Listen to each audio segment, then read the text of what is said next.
BJP ನಾಯಕರಿಗೆ Muslim ಮೀಸಲಾತಿ ಮೂಲಕ ಟಕ್ಕರ್ ಕೊಡೋದಕ್ಕೆ ಮುಂದಾಗ್ತಿದ್ದಾರೆ. ಗುತ್ತಿಗೆಯಲ್ಲಿ 4% ಮೀಸಲಾತಿ ವಿರೋಧಿಸಿದಂತಹ ಬಿಜೆಪಿಗೆ ಡಿಚ್ಚಿ ಕೊಡೋದಕ್ಕೆ, ಅಂದ್ರೆ ಎಲ್ಲೋ ಒಂದು ಕಡೆ ಒಂದು ಧರ್ಮವನ್ನ ಗುರುತಿಸಿ ಯಾವುದೇ ಕಾರಣಕ್ಕೂ ಕೂಡ ಮೀಸಲಾತಿಯನ್ನ ಮೀಸಲಿಡಬಾರದು ಅನ್ನುವಂಥದ್ದನ್ನ ಬಿಜೆಪಿಯ ವಾಗ್ದಾಳಿ ನಡೆಸಿತ್ತು. 16ನೇ ಜನಗಣತಿಯನ್ನು ನಡೆಸೋದಕ್ಕೆ ಕೇಂದ್ರ ಸರ್ಕಾರ ಅಧಿಸೂಚನೆಯನ್ನ ಹೊರಡಿಸಿದೆ. 2011ರಲ್ಲಿ ಕೊನೆಯ ಬಾರಿಗೆ ಗಣತಿ ನಡೆದಿದೆ. 16 ವರ್ಷಗಳ ನಂತರ ಜಾತಿ ಸೇರಿದಂತೆ ಇತರ ಪ್ರಮುಖ ಮಾಹಿತಿ ಕಲೆ ಹಾಕುವ ನಿಟ್ಟಿನಲ್ಲಿ ಜನಗಣತಿಗೆ ಸರ್ಕಾರ ಅಧಿಸೂಚನೆಯನ್ನ ಹೊರಡಿಸಿದೆ.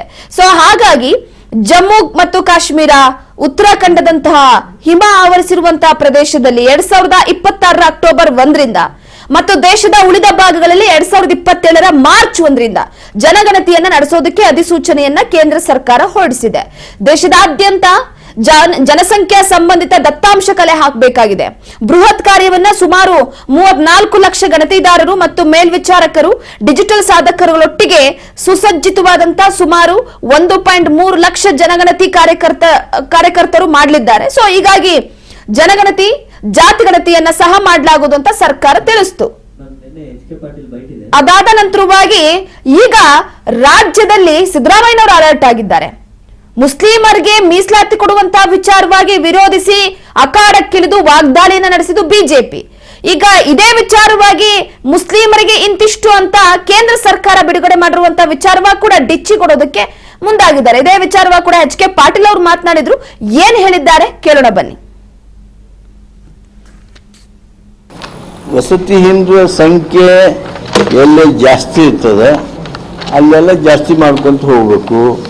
ಆಮೇಲೆ ಈಗ ವಸತಿ ಇದನ್ನು ಕೊಡುವಾಗ ಕೇಂದ್ರ ಸರ್ಕಾರದವರು ಕೆಲವು ಸೂಚನೆಗಳನ್ನು ಕೊಟ್ಟಿರ್ತಾರೆ. ಆಮೇಲೆ ಸಾಚಾರ್ ಕಮಿಟಿ ವರದಿಯೊಳಗೆ ಹೇಳ್ತಿದೆ ಹಿಂದಕ್ಕೆ, ಅದನ್ನೂ ಸಹಿತ ಈಗ ಕೇಂದ್ರ ಸರ್ಕಾರದವರು ಆ ಸೂಚನೆಗಳನ್ನು ಮತ್ತೆ ಕೊಡ್ತಾ ಇದ್ದಾರೆ.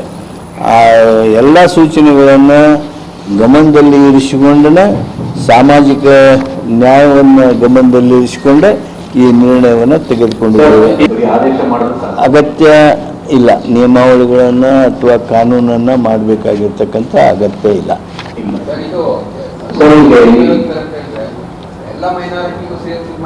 ಎಲ್ಲ ಆಲ್ ಮೈನಾರಿಟೀಸ್, ದಿಸ್ ಅಲ್ಪಸಂಖ್ಯಾತರು ಅಂದರೆ ಮುಸಲ್ಮಾನರು, ಕ್ರಿಶ್ಚಿಯನ್ರು, ಜೈನರು. ವಸತಿ ಹಿಂದುವ ಸಂಖ್ಯೆ ಎಲ್ಲೇ ಜಾಸ್ತಿ ಇರ್ತದೆ ಅಲ್ಲೆಲ್ಲ ಜಾಸ್ತಿ ಮಾಡ್ಕೊಂತ ಹೋಗ್ಬೇಕು. ಆಮೇಲೆ ಈಗ ವಸತಿ ಇದನ್ನು ಕೊಡುವಾಗ ಕೇಂದ್ರ ಸರ್ಕಾರದವರು ಕೆಲವು ಸೂಚನೆಗಳನ್ನು ಕೊಟ್ಟಿರ್ತಾರೆ. ಆಮೇಲೆ ಸಾಚಾರ್ ಕಮಿಟಿ ವರದಿಯೊಳಗೆ ಹೇಳ್ತಿದೆ ಹಿಂದಕ್ಕೆ, ಅದನ್ನೂ ಸಹಿತ ಈಗ ಕೇಂದ್ರ ಸರ್ಕಾರದವರು ಆ ಸೂಚನೆಗಳನ್ನು ಮತ್ತೆ ಕೊಡ್ತಾ ಇದ್ದಾರೆ. ಆ ಎಲ್ಲ ಸೂಚನೆಗಳನ್ನು ಗಮನದಲ್ಲಿ ಇರಿಸಿಕೊಂಡೇ ಸಾಮಾಜಿಕ ನ್ಯಾಯವನ್ನು ಗಮನದಲ್ಲಿ ಇರಿಸಿಕೊಂಡೇ ಈ ನಿರ್ಣಯವನ್ನು ತೆಗೆದುಕೊಂಡಿದ್ದೇವೆ. ಅಗತ್ಯ ಬಸವರಾಜ್, ಪ್ರಮುಖವಾಗಿ 16ನೇ ಜನಗಣತಿಯನ್ನ ಕೇಂದ್ರ ಸರ್ಕಾರದಿಂದ ಅಧಿಸೂಚನೆ ಪ್ರಕಟವಾದ ನಂತರ ಈಗ ರಾಜ್ಯ ಸರ್ಕಾರ ಕೂಡ ಫುಲ್ ಅಲರ್ಟ್ ಆಗಿದೆ. ಅದರ ಜೊತೆಗೇನಪ್ಪಾ ಅಂತಂದ್ರೆ ಬಿಜೆಪಿ ಆಗಾಗ ವಾಗ್ದಾಳಿ ನಡೆಸ್ತಾ ಇದ್ದಂತೆ ಕೆಲವೊಂದಿಷ್ಟು ವಿಚಾರಗಳನ್ನ ಇಟ್ಕೊಂಡೇ ಸಿದ್ದರಾಮಯ್ಯನವರು ಕೇಂದ್ರ ಹಾಗೆ ರಾಜ್ಯದ ಬಿಜೆಪಿ ನಾಯಕರಿಗೆ ಡಿಚ್ಚಿ ಕೊಡೋದಕ್ಕೆ ಮುಂದಾಗ್ತಿದ್ದಾರೆ. ಸೊ ಪ್ರಮುಖವಾಗಿ ಯಾವೆಲ್ಲ ಅಂಶಗಳಿಂದ ಕೂಡಿರಬಹುದು, ಅದರ ಜೊತೆಗೆ 16ನೇ ಜನಗಣತಿಯ ವಿಚಾರವಾಗಿ ಸರ್ಕಾರ ಯಾವ ರೀತಿ ಅಲರ್ಟ್ ಆಗಿದೆ, ಇದ್ರ ಬಗ್ಗೆ ಮಾಹಿತಿ ಕೊಡೋದಾದ್ರೆ. ಕೇಂದ್ರ ಸರ್ಕಾರ ಮೀಸಲಾತಿ ವಿಚಾರಕ್ಕೆ ಸಂಬಂಧಪಟ್ಟಂತೆ ರಾಜ್ಯ ಸರ್ಕಾರದಲ್ಲಿ ಆಗ್ತಕ್ಕಂಥ ಬೆಳವಣಿಗೆಯನ್ನ ನೋಡಿಕೊಂಡು ಅವರು ಕೂಡ ಜನಗಣತಿ ಮಾಡಲಿಕ್ಕೆ ಈಗಾಗಲೇ ಒಂದು ಘೋಷಣೆ ಕೂಡ ಮಾಡಿರ್ತಕ್ಕಂಥದ್ದು. ಆ ಒಂದು ಜನಗಣತಿಯ ಆಧಾರದ ಅಡಿಯಲ್ಲಿ ಪ್ರತಿಯೊಂದು ಸಮುದಾಯಗಳಾಗಿರ್ಬೋದು ಮತ್ತೆ ಈಗ ಏನು ಮೀಸಲಾತಿ ವಿಚಾರಕ್ಕೆ ಸಂಬಂಧಪಟ್ಟಂತೆ ಜಾತಿ ಗಣತಿ ಆಗಿರ್ಬೋದು, ಎರಡೂ ಒಂದು ಗಣತಿಯನ್ನು ಕೂಡ ನಾವು ಮಾಡ್ತೇವೆ ಅನ್ನುವಂಥದ್ದನ್ನ ಈಗಾಗಲೇ ಕೇಂದ್ರ ಸರ್ಕಾರ ಹೇಳಿರ್ತಕ್ಕಂಥದ್ದು. ಕೇಂದ್ರ ಸರ್ಕಾರ ಯಾವಾಗ ಘೋಷಣೆ ಮಾಡಿತು ಅವಾಗ ರಾಜ್ಯ ಸರ್ಕಾರದವರು ಕೂಡ ಒಂದಿಷ್ಟು ಅಲರ್ಟ್ ಆಗಿರ್ತಕ್ಕಂಥದ್ದು. ಆ ಒಂದು ಹಿನ್ನೆಲೆಯಲ್ಲಿ ಸಮುದಾಯವಾರು ಕೂಡ ಸೆಳೆಯುವಂತಹ ಪ್ರಯತ್ನಕ್ಕೆ ರಾಜ್ಯ ಸರ್ಕಾರ ಕೂಡ ಈಗ ಮುಂದಾಗಿರ್ತಕ್ಕಂಥದ್ದು. ಪ್ರಮುಖವಾಗಿ ಮೀಸಲಾತಿ ಅಂತಕ್ಕಂಥ ವಿಚಾರಕ್ಕೆ ಸಂಬಂಧಪಟ್ಟಂತೆ ಬಹುದೊಡ್ಡ ಚರ್ಚೆಗೆ ಕೂಡ ಗ್ರಾಸವಾಗಿರ್ತಕ್ಕಂಥದ್ದು. ಅದರಲ್ಲೂ ಮುಸ್ಲಿಂ ಸಮುದಾಯಕ್ಕೆ ಮೀಸಲಾತಿ ಹೆಚ್ಚಳ ಕುರಿತಂತೆ ಸಾಕಷ್ಟು ಬಾರಿ ರಾಜ್ಯ ಸರ್ಕಾರ ಮತ್ತೆ ರಾಜ್ಯದಲ್ಲಿ ವಿಪಕ್ಷಗಳ ನಡುವೆ ವಾಕ್ ಸಮರ ಉಂಟಾಗ್ತಾನೆ ಇರುತ್ತೆ.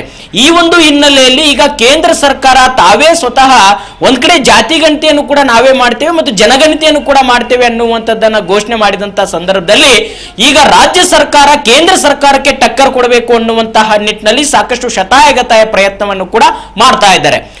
ಅದರ ಆಧಾರದಡಿಯಲ್ಲಿ ಈಗ ಸಿಎಂ ಸಿದ್ದರಾಮಯ್ಯನವರು ಕೂಡ ಮೀಸಲಾತಿ ವಿಚಾರಕ್ಕೆ ಸಂಬಂಧಪಟ್ಟಂತೆ ಬಹುದೊಡ್ಡ ನಿರ್ಧಾರವನ್ನು ಕೂಡ ಕೈಗೊಂಡು ಕೇಂದ್ರ ಸರ್ಕಾರಕ್ಕೆ ಟಕ್ಕರ್ ಕೊಡುವಂತ ಪ್ರಯತ್ನ ಮಾಡ್ತಾ ಇದ್ದಾರೆ. ಒಂದ್ ಕಡೆ ಮೀಸಲಾತಿ ವಿಚಾರಕ್ಕೆ ಸಂಬಂಧಪಟ್ಟಂತೆ ಈಗಾಗಲೇ ಏನು ರಾಜ್ಯದಲ್ಲಿ ಆಗೋಕ್ಕಿಂತ ಮುಂಚಿತವಾಗಿ ಕೇಂದ್ರ ಸರ್ಕಾರ ಘೋಷಣೆ ಮಾಡಿ ರಾಜ್ಯ ಕಾಂಗ್ರೆಸ್ ಸರ್ಕಾರಕ್ಕೆ ಟಕ್ಕರ್ ಅನ್ನು ಕೊಡ್ತು. ಅದರಂತೆ ಈಗ ಕೇಂದ್ರ ಸರ್ಕಾರಕ್ಕೂ ಕೂಡ ನಾವು ಟಕ್ಕರ್ ಕೊಡಬೇಕು ಅನ್ನುವಂತ ನಿಟ್ಟಿನಲ್ಲಿ ಸಿಎಂ ಸಿದ್ದರಾಮಯ್ಯನವರು ನಿನ್ನೆ ನಡೆದಿರ್ತಕ್ಕಂಥ ಒಂದಿಷ್ಟು ಸಚಿವ ಸಂಪುಟದಲ್ಲಿ ಪ್ರಮುಖವಾಗಿರ್ತಕ್ಕಂಥ ನಿರ್ಧಾರವನ್ನು ಕೂಡ ಕೈಗೊಂಡಿರ್ತಕ್ಕಂಥದ್ದು.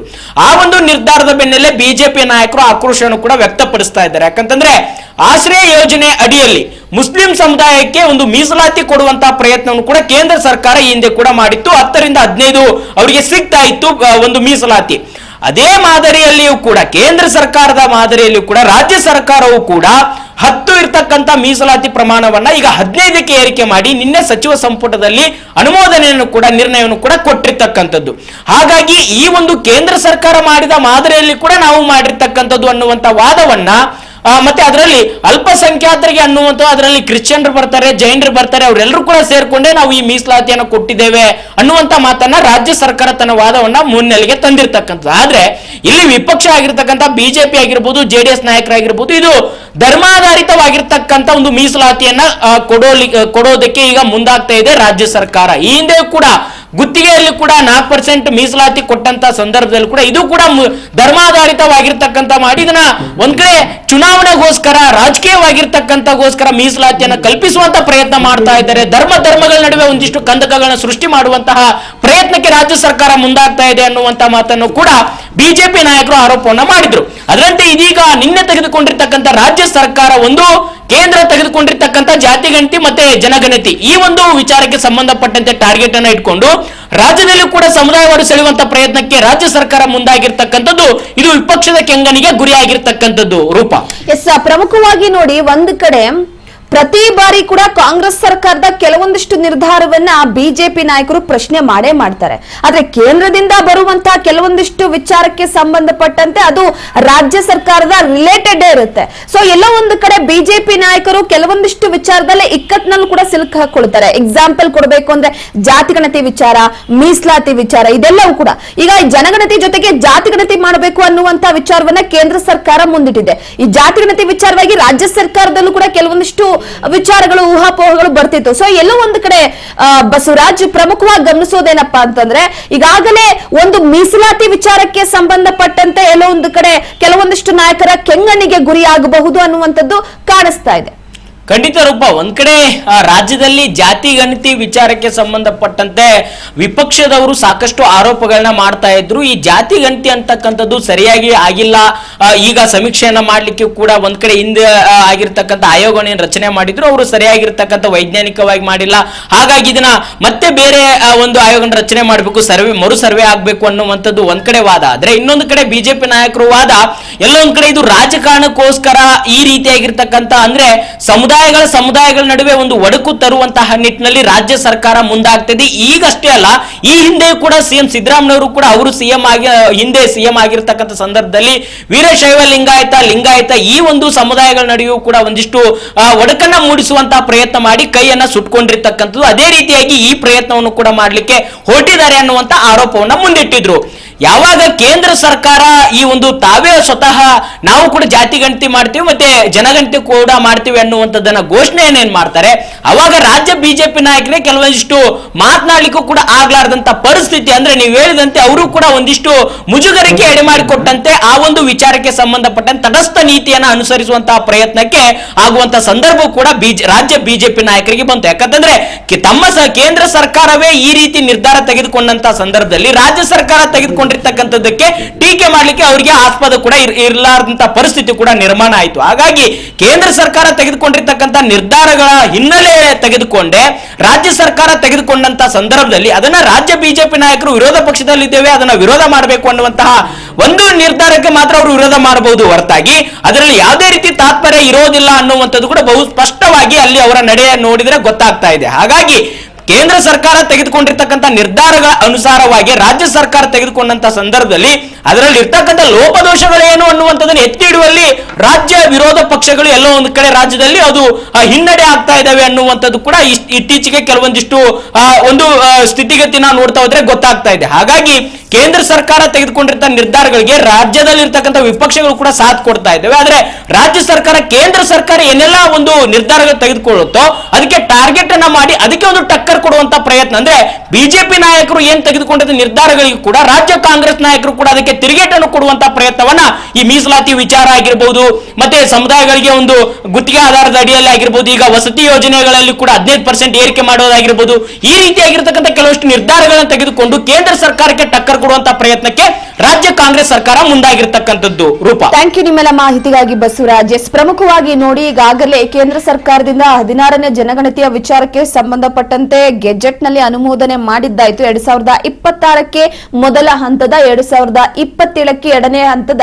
ಜನಗಣತಿಯನ್ನ ಮಾಡಲಾಗುತ್ತೆ. ಈಗಾಗಲೇ ಕೆಲವೊಂದಿಷ್ಟು ಪ್ರದೇಶದಲ್ಲಿ ಯಾಕೆ ಎರಡು ಭಾಗ ಮಾಡಲಾಗಿದೆ ಅಂದ್ರೆ, ಸೊ ಹಿಮಾಚಲ ಪ್ರದೇಶ ಆಗಿರ್ಬೋದು, ಜಮ್ಮು ಕಾಶ್ಮೀರ ಆಗಿರ್ಬೋದು, ಇಲ್ಲೆಲ್ಲ ಕೂಡ ಹಿಮ ಆವರಿಸಿರುತ್ತೆ. ಸೊ ಆ ಸಂದರ್ಭದಲ್ಲಿ ಕೆಲವೊಂದಿಷ್ಟು ಜನಗಣತಿಯನ್ನ ಮಾಡೋದಕ್ಕೂ ಕೂಡ ಬಹಳ ಕಷ್ಟ ಆಗುತ್ತೆ. ಸೊ ಹಾಗಾಗಿ ಎರಡು ಹಂತದಲ್ಲಿ ಮಾಡೋದಕ್ಕೆ ಒಂದು ಕೆಲವೊಂದಿಷ್ಟು ರಾಜ್ಯಗಳನ್ನ ಆಯ್ಕೆ ಮಾಡಿಕೊಂಡು ಆ ವಿಚಾರಕ್ಕೆ ಸಂಬಂಧಪಟ್ಟಂತೆ ಜಾತಿ ಗಣತಿ ಮಾಡಿದ್ರೆ, ಸೊ ಅದರ ಜೊತೆಗೆ ಜನಗಣತಿ ಕೂಡ ಇನ್ಕ್ಲೂಡ್ ಆಗ್ತದೆ. ಹಾಗಾಗಿ ರಾಜ್ಯ ಸರ್ಕಾರ ಈಗ ಇದೇ ವಿಚಾರವನ್ನ ಬಳಸಿಕೊಂಡು ರಾಜ್ಯದಲ್ಲಿರುವಂತಹ ಬಿಜೆಪಿ ನಾಯಕರಿಗೆ ಡಿಚ್ಚಿ ಕೊಡೋದಕ್ಕೆ ಮುಂದಾಗಿದೆ. ಯಾವ ರೀತಿಯಪ್ಪ ಅಂತಂದ್ರೆ, ಜಾತಿ ಗಣತಿಯನ್ನ ವಿರೋಧಿಸ್ತಾ ಇದ್ದಂತಹ ಬಿಜೆಪಿ ನಾಯಕರು, ಮೀಸಲಾತಿಯನ್ನ ವಿರೋಧಿಸ್ತಾ ಇದ್ದಂತಹ ಬಿಜೆಪಿ ನಾಯಕರು, ಅದರ ಜೊತೆಗೆ ಧರ್ಮದ ಆಧಾರವಾಗಿ ಮೀಸಲಾತಿ ಕೊಟ್ಟಂತ ವಿಚಾರವಾಗಿ ಪ್ರಶ್ನೆ ಮಾಡಿದಂತಹ ಬಿಜೆಪಿ ನಾಯಕರಿಗೆ ಸಿದ್ದರಾಮಯ್ಯನವರು ಇದೇ ವಿಚಾರವನ್ನ ಇಟ್ಕೊಂಡು ಡಿಚ್ಚಿ ಕೊಡೋದಕ್ಕೆ ಮುಂದಾಗಿದ್ದಾರೆ. ಈಗ 16ನೇ ಜನಗಣತಿಯ 16ನೇ ಅಧಿಸೂಚನೆಯ ಪ್ರಕಾರವಾಗಿ ಅಕ್ಟೋಬರ್ 1ರಿಂದ ಲಡಾಖ್, ಜಮ್ಮು ಮತ್ತು ಕಾಶ್ಮೀರ, ಹಿಮಾಚಲ ಪ್ರದೇಶ, ಉತ್ತರಾಖಂಡ ಹಿಮದಿಂದ ಆವೃತವಾಗಿರುವಂತಹ ಕೆಲವೊಂದಿಷ್ಟು ಪ್ರದೇಶಗಳಿಂದ ಪ್ರಾರಂಭ ಆಗುತ್ತೆ. ಉಳಿದ ಭಾಗಗಳಲ್ಲಿ ಪ್ರಕ್ರಿಯೆ 2 ಅಂದ್ರೆ 2027ಕ್ಕೆ ಮಾರ್ಚ್ 1ರಿಂದ ಪ್ರಾರಂಭ ಆಗುತ್ತೆ. ಹಾಗಾಗಿ ಇದ್ರ ಬಗ್ಗೆ ಗೃಹ ಸಚಿವರಾದಂತಹ ಅಮಿತ್ ಶಾ ಅವರು ಕೂಡ ಕೆಲವೊಂದಿಷ್ಟು ಮಾಹಿತಿಯನ್ನ ಕೊಟ್ಟಿದ್ದಾರೆ. ಯಾವ ರೀತಿಯಾಗಿ ಜನಗಣತಿ ಆಗುತ್ತೆ, ಅದು ಯಾವ ರೀತಿ ಪ್ರೋಸೆಸ್ ಇರುತ್ತೆ ಅಂತ.